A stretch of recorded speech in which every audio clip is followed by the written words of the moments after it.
नमस्कार दोस्तों, Rinki health care में आपका स्वागत है। आज हम बताएंगे बच्चों के दस्त को कैसे रोकें।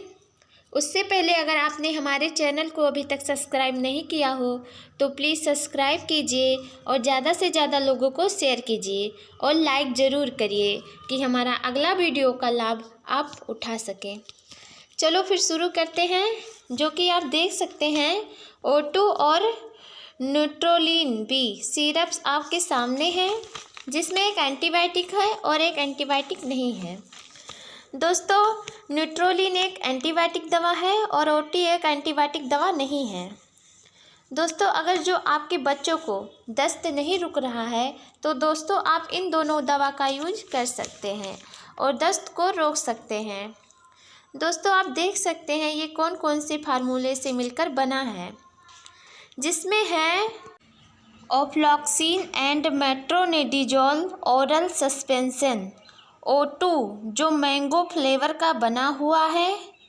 दोस्तों, दूसरा एंटीबायोटिक दवा न्यूट्रोलिन बी सिरप है जो lactic acid bacillus with vitamin B6 and vitamin B3 oral powder है।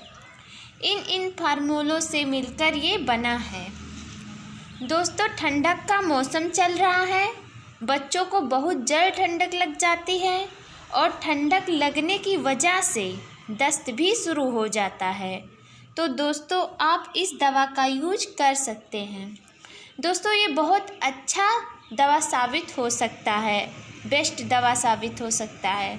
दोस्तों, O2 की प्राइस आप देख सकते हैं जो 52 रुपये है, जो मई सन 2020 का बना हुआ है और अप्रैल सन 2022 की एक्सपायरी है, जो कि मेडले कंपनी का बना हुआ है।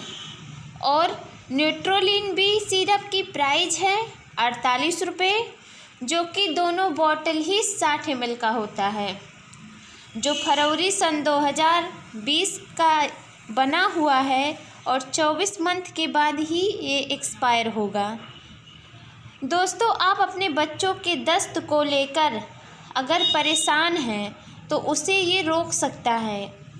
दोस्तों, आप इसकी कंटेंट्स देख सकते हैं, जिसमें है ऑफ्लॉक्सिन 100 mg, मेट्रोनिडाज़ोल 200 mg। कलर के बारे में बताएं तो ये येलो कलर का होता है। दोस्तों, इसकी डोज के बारे में हम बात कर लेते हैं। इसको हमें 5 ml अपने बच्चों को सुबह शाम ही देना है।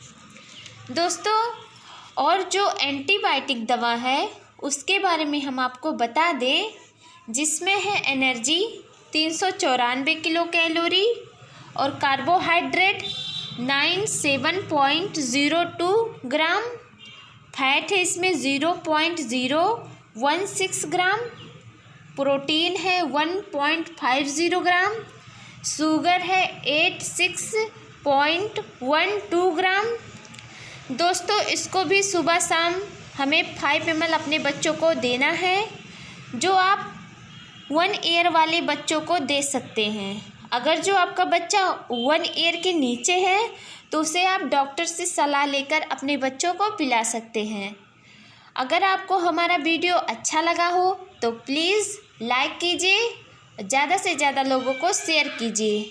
फिर मिलते हैं अगले वीडियो में, तब तक के लिए धन्यवाद।